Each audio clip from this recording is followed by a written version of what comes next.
10월 26일 일요일 K리그 1 분석 시작하겠습니다. 모든 경기 분석은 카페에서 확인 바랍니다. 울산 포메이션은 4-3-3이며 산프레체 히로시마전에서 로테이션을 가동하면서 주전들에게 충분한 휴식을 부여했다. 덕분에 에릭, 루빅손, 보야니치 모두 체력적으로는 완전한 상태다. 에릭은 중원에서 압박과 전환의 균형을 잡는 핵심 축으로 전진 패스 타이밍이 정교하다. 루빅손은 측면에서의 폭발적인 돌파와 컷백 패턴으로 상대 수비를 흔들지만 역습 전환 시 수비 복귀 속도가 느리다. 보야니치는 세트피스와 중거리 슛에서 강점을 보이지만 수비 가담이 약해 중앙 밸런스가 쉽게 무너진다. 문제는 이번 시즌 울산의 수비 조직력이다. 포백 강력이 자주 벌어지고 중앙 커버 타이밍이 늦다. 특히 하프스페이스 커버가 매끄럽지 않아 상대의 빠른 침투형 공격수들에게 약점을 드러낸다. 홈이점은 분명하지만 경기 운영 중반 이후 라인 유지가 흔들리면 실점 리스크는 여전히 존재한다. 대구는 4-4-2 전형으로 세징야, 정치인, 라마스의 빠른 전환 플레이를 중심으로 방역 전술을 구축한다. 세징야는 팀의 중심으로 전환 타이밍과 라인 간 공간 침투 타이밍을 동시에 잡아내는 플레이메이커다. 정치인은 직선적인 스피드를 바탕으로 울산 수비 뒷공간을 공략하며 짧은 터치로 수비를 제치는 능력이 뛰어나다.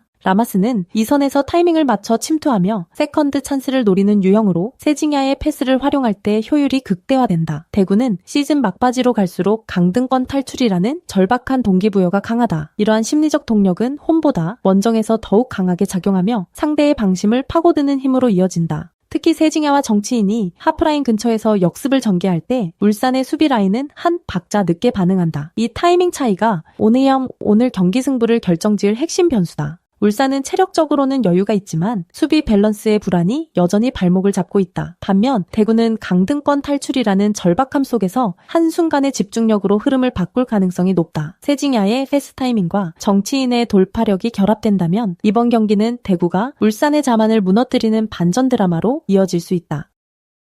서울 포메이션은 4-4-2이며 둑스는 피지컬을 앞선 포스트 플레이로 전방에서 볼을 지탱하고 있다. 그는 공을 받을 때마다 시야를 넓혀 좌우 전환을 유도하며 이선 자원과의 영예를 극대화한다. 안데르손은 전진 패스 타이밍이 정확하고 하프 스페이스로 침투해 상대 라인 사이의 균형을 흔드는 역할을 맡는다. 링가드는 기술적 완성도가 높아 순간적인 방향 전환과 볼 터치로 상대 압박을 벗겨내는 능력이 탁월하다. 그러나 서울은 최근 일정 누적으로 인해 템포 유지가 어렵다. 중원에서의 압박 빈도가 줄었고 수비 라인과 미드필더 간격이 벌어지며 빠른 전환이 제한되고 있다. 그래서 이번 경기에서는 과감한 전진보다는 안정적인 패스 선택이 우선될 가능성이 높다. 특히 전반 초반에는 무리하지 않고 점유율 기반으로 경기 리듬을 조절할 것이다. 강원 포메이션은 4-4-2이며 김건희는 타깃형 스트라이커로 제공권 싸움에 강하지만 전방에서의 연결 움직임은 단조롭다. 김대원은 빠른 침투와 드리블, 돌파로 측면 압박을 시도하지만 체력 저하가 반복되며 후반으로 갈수록 활동량이 떨어진다. 서민우는 중원에서 수비 커버 역할을 맡고 있으나 일정 누적 탓에 전방 전환 속도가 느려진 상황이다. 강원은 빌드업 과정에서 안정적인 점유보다는 빠른 전환을 선호하지만 피로 누적으로 인해 최근에는 전진 템포가 확실히 둔화되었다. 또한 수비 라인이 낮아지며 박스 앞 공간을 내주는 경향이 있고 전방 압박의 강도 역시 떨어지고 있다. 결국 공격은 측면 의존도가 높고 박스 안에서의 결정력보다는 세컨드 찬스의 기대는 형태가 반복될 것이다. 양팀 모두 일정 누적 속에 체력 저하가 뚜렷하고 전환 템포가 느려질 수밖에 없는 환경이다. 그래서 경기 초반부터 신중한 운영이 이어질 가능성이 높으며 결국 90분 내내 균형이 유지되는 지속적인 탐색전으로 흐를 공산이 크다. 공격보다 안정에 집중하는 경기, 무득점 혹은 1-1 무승부로 결론 날 확률이 높다.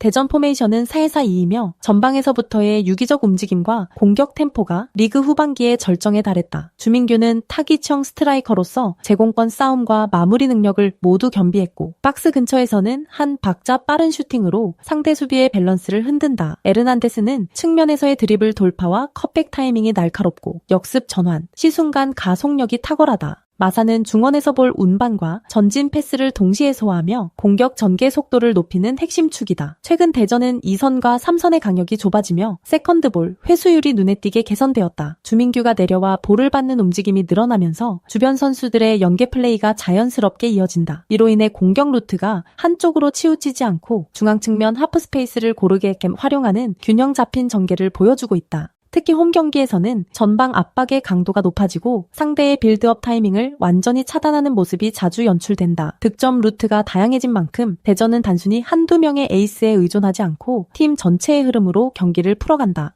포항 포메이션은 3-4-3이며 점유율 중심의 전개를 선호하지만 전방 결정력에서는 기복이 크다. 이호재는 제공권과 연계에서 장점이 있지만 활동 방향이 좁아 박스 밖에서의 위협은 제한적이다. 준인교는 2선에서 활발히 움직이나 최근 체력 저하로 경기 후반 집중력이 떨어지는 모습이 자주 나타난다. 오베르다는 공격 템포를 조율하는 역할이지만 전개 속도가 느려 빠른 역습 대응이 어렵다. 포항의 문제는 세컨드 라인이 공격에 가담한 뒤 복귀가 늦어 수비 전환 시 공간을 내주는 장면이 잦다는 점이다. 3백의 커버 타이밍이 일정하지 않아 측면 뒷공간이 자주 노출되고 하프 스페이스에서의 1대1 대처도 불안하다. 특히 원정에서는 공격 시 라인을 과도하게 올려두기 때문에 후방 공간이 열리는 패턴이 반복된다. 결국 이 약점은 대전의 빠른 전방 전환과 직접적인 침투 루트의 정면으로 노출될 가능성이 높다. 대전은 팀 전체가 유기적으로 움직이며 공격의 다변화를 완성했다. 포항은 전환 시 수비 강력이 벌어지며 불안한 경기 운영이 이어지고 있다. 이 경기는 대전이 홈의 기세와 폭발적인 공격 밸런스로 승리를 가져갈 가능성이 높다. 저희 소통방에서는 조합픽 및 경기 정보를 365일 무료로 운영 중입니다. 댓글 확인하시고 소통방은 텔레그램으로 운영됩니다. 구독, 좋아요, 추천하기 누르시면 적중에 큰 도움이 됩니다. 구독 누르시고 보다 빠르게 분석글 받아보시기 바랍니다. 항상 적중을 기원합니다. 가정의 앞날에 행복이 가득하시길 바랍니다. 감사합니다.